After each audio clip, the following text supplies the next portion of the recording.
England ने batting करते हुए 183 रन बनाए, 7 विकेटों के नुकसान पे। अगर आप पाकिस्तान की बॉलिंग एनालिसिस करें तो अगर आप पाकिस्तान की बॉलिंग का एनालिसिस करें तो शाहीन, आमिर और हारिस ने अच्छी बॉलिंग की है। आल्दो आमिर को विकेट नहीं मिल पाई, शाहीन ने 3 विकेट निकाले हैं और हारिस ने 2 विकेट निकाले हैं। लेकिन मैं शाहीन की बॉलिंग से मुतमईन नहीं हूँ, क्योंकि शाहीन का जो एक एरा है, या शाहीन का एक जो चीज़ उसके लिए जानी जाती है कि वो हमेशा आते हैं और अपनी फ्रंट पहले और दूसरे ओवर में विकेटें निकालते हैं, जिससे जो उसका अपोनेंट है या जो मुखालिफ है वो बैकफुट पे चले जाते हैं। लेकिन इस मैच में ऐसा नहीं हो पाया। शाहीन और आमिर ने पहले जो ओवर हैं या सर्कल में विकेटें नहीं ले पाए, जिसकी वजह से इंग्लैंड ने इतना बड़ा स्कोर कर दिया 183 रन का। आल्दो इमाद को 1 विकेट मिली थी, लेकिन जो हमारी बॉलिंग की स्ट्रेंथ है, जिसके लिए हमारी बॉलिंग जानी जाती है कि शाहीन पहले जो स्पेल में उसमें विकेटें निकालते हैं, तो वो नहीं निकाल पाए और जिसकी वजह से रन इतना ज़्यादा हो गया। तो मेरे ख्याल है शाहीन को इस चीज़ पे इम्प्रूव करने की ज़रूरत है कि उसकी जो मेन फोकस है या उसका जो मेन रोल है वो ये है कि उसकी जो पहले ओवर्स में विकेटें निकालनी है, जिसकी वजह से जो अपोनेंट है, कोई भी अपोनेंट है, वो बैकफुट पे जाएगा। अगर इनिशियल ओवर्स में कुछ रन उसको पड़ते भी हैं तो डजंट माइंड, उसको अपनी इस पर फोकस करना चाहिए। बॉलिंग का स्टार देखना चाहते हैं ना, तो वो थे इमाद वसीम। 4 ओवर 19 रन 2 विकेटें, वेरी नाइस बॉलिंग। बहुत ही नपी-तुली अंदाज में बॉलिंग की है, बैट्समैनों को हिलने का मौका नहीं दिया। स्पेशली जोस बटलर और विल जैक्स को बिल्कुल टाइम नहीं दिया, बिल्कुल मौका नहीं दिया उनको मारने का। बहुत अच्छी बॉलिंग की है, काबिल तारीफ बॉलिंग। शादाब को 4 ओवर में 55 रन पड़े, विकेट भी नहीं मिल पाई और काफ़ी पुअर बॉलिंग थी उनकी।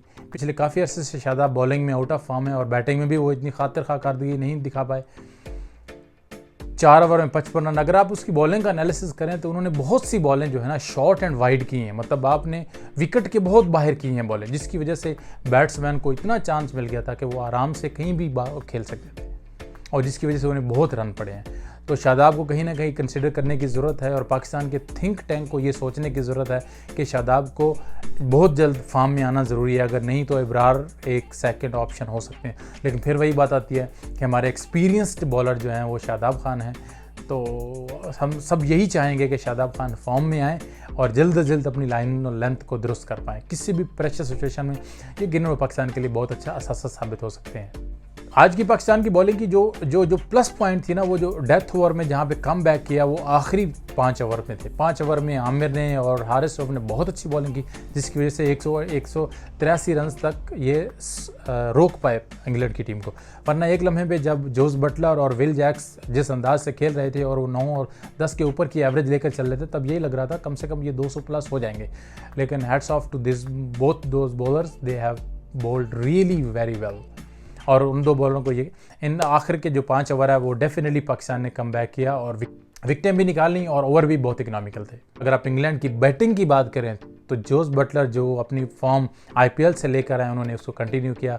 84 ऑड रन किए 51 बॉल्स पे, ऑलमोस्ट 170 का स्ट्राइक रेट के साथ उन्होंने बैटिंग की और डेफिनेटली वो एक डिस्ट्रॉयर की सी हैसियत रखते हैं। अगर अगले आने वाले मैचों में पाकिस्तान ने इंग्लैंड के खिलाफ जीतना है तो कहीं ना कहीं जोस बटलर को इनिशियली स्टॉप करना पड़ेगा, बटलर को सर्कल में ही स्टॉप करना पड़ेगा। उसके लिए जो हमारे सर्कल के ओवर, जो हमारे पेसर्स का जो पहला स्पेल है, वो डेफिनेटली इंपॉर्टेंट होगा। शादाब खान ने तकरीबन 14 की औसत से रन खाए हैं, 14 की औसत से। आप अंदाज़ा करें ना, जब फील्ड खुली हुई है, ओपन फील्ड है और 4 फील्डर सिर्फ दायरे के अंदर है, बाकी सारे फील्ड ओपन है और इजी नहीं होता किसी भी बैट्समैन के लिए उस वक्त रन स्कोर करना। और शादाब ने वहाँ रियली पुअर बॉलिंग की है। Shadab definitely you need to think it. 183 के ताक़ुब में जब पाकिस्तान की बैटिंग शुरू हुई तो लग ये रहा था कि जिस तरह की पाकिस्तान की बैटिंग है, थोड़ा बहुत इनएक्सपीरियंस है जैसे साइम अयूब है, लेकिन लग रहा था कि ये डिस्ट्रॉयर का ही काम करेंगे। बस अनफॉर्चुनेटली वही हुआ कि जो ऊपर की 2 विकेटें हैं वो जल्दी आउट हो गई। मोहम्मद रिजवान अनफॉर्चुनेटली, एक अच्छी शॉट थी लेकिन वो बस ट्रैप हो गया सीधी फील्डर के हाथ में, और साइम अयूब भी जल्दी आउट हो गए। नो डाउट साइम अयूब में टैलेंट तो बहुत है, डेफिनेटली उसको थोड़ा टाइम चाहिए, थोड़ा अपने आप को सोचना पड़ेगा कि रन्स कैसे करने हैं। आयरलैंड के खिलाफ भी उनके रन्स नहीं है। इससे पीछे न्यूजीलैंड की सीरीज़ में उसने भी एक आध अच्छी इनिंग्स उन्होंने की थी और उसके बाद से वो कुछ अच्छी इनिंग्स नहीं खेल पाए हैं। होप्स हो कि आने वाले मैच में उनको थोड़ा कॉन्फिडेंस मिलेगा और वो अपने आप को थोड़ा एनालिसिस कर पाएंगे कि कहाँ पे वो गलती कर रहे हैं। मैं बहुत खुश हूँ बाबर आजम से और फ़खर जमान से। जिस अंदाज से 2 विकेटें खोने के बाद बाबर आजम और फ़खर जमान ने बैटिंग की है बग़ैर किसी खौफ के, बग़ैर किसी प्रेशर के, तो वो डेफिनेटली एक काबिल दीद थी। ये बहुत अच्छी बात है, बहुत अच्छा साइन है कि अगर 2 विकेटें गिर गई हैं तो इसका मतलब ये नहीं है कि आप टुक टुक और सिंगल डबल पे शुरू कर दो। डेफिनेटली उन्होंने उसी अंदाज से बैटिंग की जिससे करनी चाहिए थी। मैं यकीन, कोई बात नहीं, हम 23 रन शॉर्ट हुए हैं टारगेट से, हार गए हैं 23 रन से, लेकिन जो इंटेंट शो किया है ना पाकिस्तान की टीम ने, मुझे डेफिनेटली उस पर खुशी है। क्योंकि आपको अंदाज़ा हो गया होगा आईपीएल के जितने भी मैचेस हुए हैं या उस अंदाज से, दो कंडीशंस डिफरेंट हैं, बट अगर आपको मैचेस जीतने हैं तो आपको अटैकिंग क्रिकेट खेलनी पड़ेगी।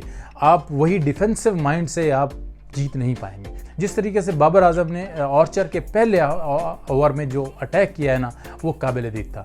नो डाउट आर्चर एक बहुत ही क्लास के बॉलर है और उन्होंने अपने 4 ओवर बहुत अच्छे किए हैं। पहले ओवर में उनको मार पड़ी है, बट अगले जो ओवर है ना, उन्होंने बहुत अच्छे किए हैं। सो ऐसे ही अगर आप अटैक नहीं करेंगे तो आपको बैकफुट पे धकेल देंगे।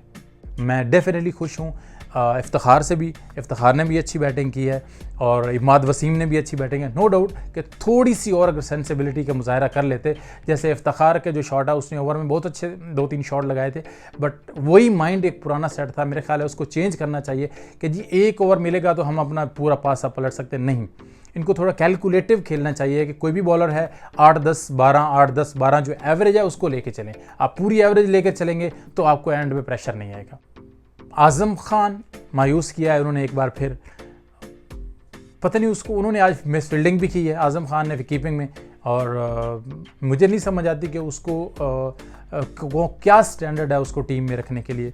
उसकी ना तो फिटनेस है, आप देख सकते हैं उन्होंने कीपिंग में 2-1 चौके छोड़े हैं और बैटिंग में भी कुछ खास खातिर खा करदगी नहीं दिखा पाया। कहीं भी ऐसा नहीं लगा कि वो 2-3 गेंदें उन्होंने मिडल की हूँ। तो कहीं ना कहीं ये क्राइटेरिया दोबारा रिव्यू करने की ज़रूरत है। आज़म खान को काफ़ी अरसे से उनको चांसेस दिए जा रहे हैं और मुझे नहीं याद कि किसी भी मैच में, इंटरनेशनल मैच में आज़म खान ने कुछ परफॉर्म किया हो। तो डेफिनेटली आज़म को बहुत जल्दी अपने आप को देखने की ज़रूरत है। अगर यही परफॉर्मेंस उनकी रही तो वो टीम में नहीं रह पाएंगे। तो करें ना, पाकिस्तान के जो आखिरी जो 3 जो टेल एंडर थे, शाहीन अफरीदी और हारिस रऊफ़, और इन्होंने जो तकरीबन 17-18 गेंदें खेली हैं और उसमें से 15-16 रन आए हैं। तो अगर आप देखें ना, हम 23 रन शॉर्ट थे। अगर यहीं पे हमारी कुछ बैटिंग बची होती थी, मतलब 2-3 बैट्समैन या 1-2 बैट्समैन रुके होते थे, तो हम मैच आसानी से जीत सकते थे।